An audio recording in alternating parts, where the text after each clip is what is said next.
Hey guys, today I'm going to show you some tips and tricks in Canva for you as teachers and for your students.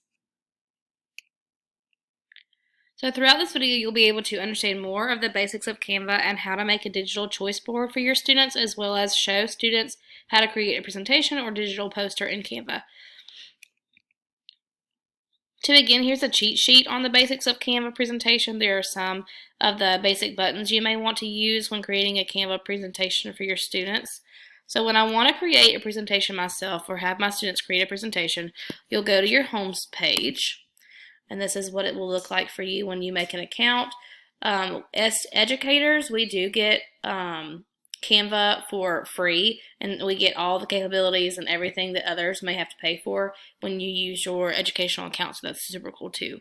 So when I want to create a presentation or have my students create a presentation, you'll go to your homepage, and here you can see the multitude of options you have, like infographics, book covers, photo collages, magazine covers, posters, and all different things. If you click more, it'll show you even more options here that you could use or have your students use. So one of the best things about Canva are all the ready-made templates and lessons that are already created for you. This can be an awesome time saver and resource for us teachers. Like if I have, as a teacher, I want to find a poster about the water cycle, I can type it in and get all of these ready to go templates. So if I type in water cycle, and I go to templates, and I hit enter, it'll pop up and show me Google Slides, Canvas slides. It'll show me presentations. It'll show me some infographics that are already created. There's videos. There's worksheets. So Canva's got a multitude of things like that. So if I want to make a presentation or have my students make a presentation, you can go to creating a presentation on Canva. And here under template, so when you go to design, this little arrow will hide or bring back this sidebar. Design gives you all the templates that are already uploaded to Canva. And then you can go to layouts. And this is kind of like in Google Slides when you want to have a specific theme or you want your page to look a certain way. Like if I want a title page or a title page with a caption or anything else, that would be here. And then when you go to styles, that has ready-made color schemes you can choose from, as well as font sizes. So if you go to styles, it'll give you pre-selected things like your color scheme. So if I chose one, it would pop up something like this, and it would give you all the different fonts for that specific group of colors. And so to not overwhelm your students with this when creating your first Canva presentation, each set gives you a set of fonts and automatically gives you a heading, subheading, body text. So to add other items to a project, you'll go to the Elements tab right here. And then this shows you anything that students recently used or you recently used. It'll give you shapes. If you say, if I want to click on this shape right here, it'll add it to my slide. I can make it larger or skinnier. I can move it or change the color, turn it upside down, whatever you'd like to do. And then if I want to move it, I can just bring it over here. So say I wanted to have it go underneath that subheading, and then I can change the color, make it black, something like that. Or if I wanted that to be my text box too, I would just put the text inside of that. I could also have graphics. So say like I'm making a math presentation and I want to add something like that. All you do is simply click it and it'll immediately go to your presentation. It also has an AI image generator, which is really cool. You can use that. It has tables, photos, videos, audio, charts. It's got stickers, kind of like GIFs.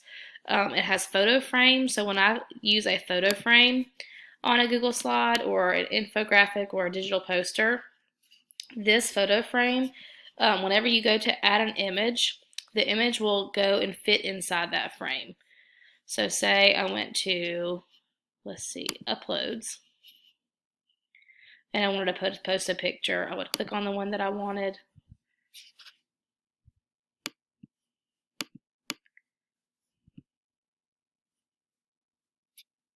Well, that one's not working. Let's try a different one. Let's go back to elements.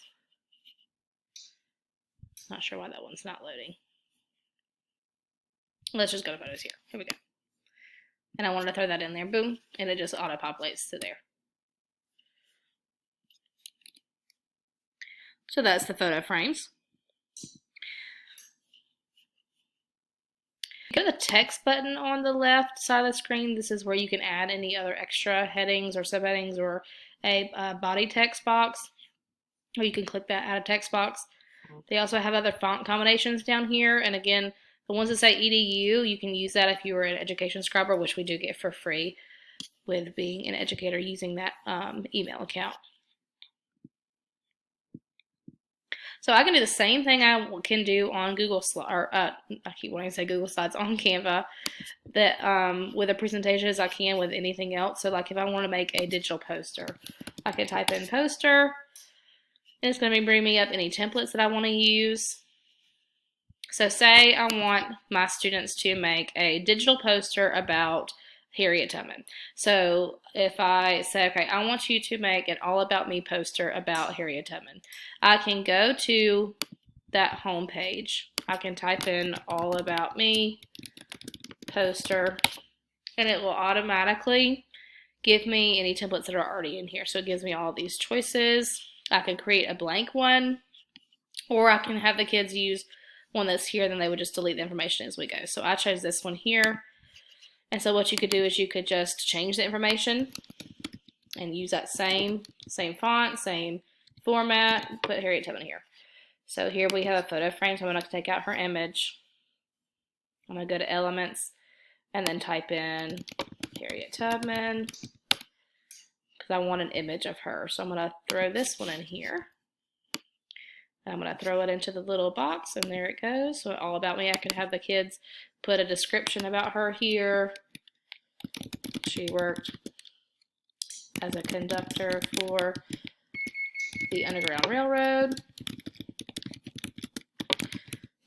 And other information. I could obviously take this out. I could add another picture, or I could add another picture that is relevant. I could remove all of this and change it to what I would like it to be.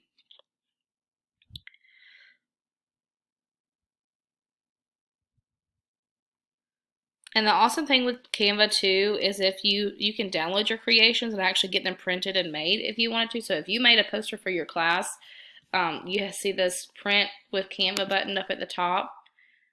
You can go to that. You can resize the design or do whatever you need to do, or even share too. Allows you to do the same capability. It lets you download it, upload it to Google Classroom, create a public viewing link if you wanted to. Create one, like an example for your class, and then share it with them after. You can want to create that public view link, and then you can post it to the LMS system that you use.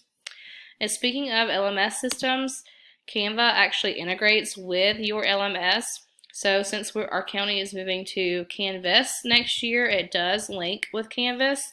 So that's really cool and awesome, and we will be able to use that continuously since we're using it with Google Classroom now. And so the last thing I want to do is I want to show you how you can offer your students more variety and choice in the classroom.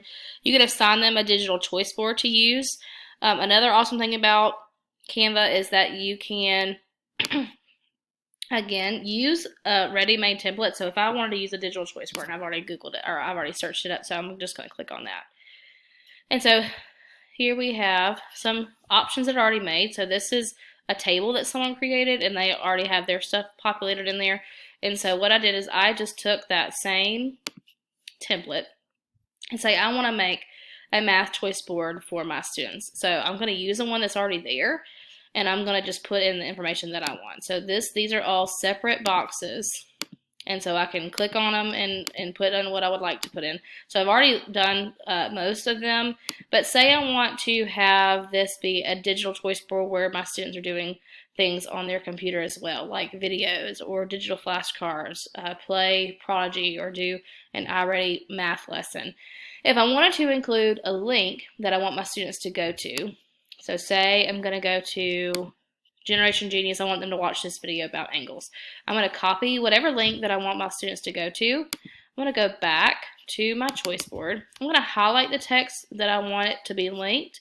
and then use this little chain button. If you click that, and then you paste the link into that bar, click done, and then now anytime a student clicks on these words, it'll give them that link option, and it'll send them to that link that you would like them to look at. And you could also do that for presentations or any other thing that you create on Canva or that students create. So students could even put things and link things as well as if they wanted to. So say too, if I wanted to change the image here, because this was about colors before, but I wanted to make it for 4th grade math review, I would delete that image and then say I wanted to do math symbols to make it more geared towards math. I like that one, so we're going to put it right here. If I want to change the size, just shrink it down. And look, I've got a ready-made digital choice board for my students for math for review. So this is really another great resource or tool that you can use for your students to integrate technology into your classroom. So here's the final product, and this template only took me about 5 or 10 minutes to add and link whatever I wanted. So Canva is super versatile, it's user-friendly, and it includes so many fun ways to engage our students in technology and give us teachers a way to enhance our instruction. So if you have any specific questions about Canva, I'd be happy to help. Thank you so much for watching.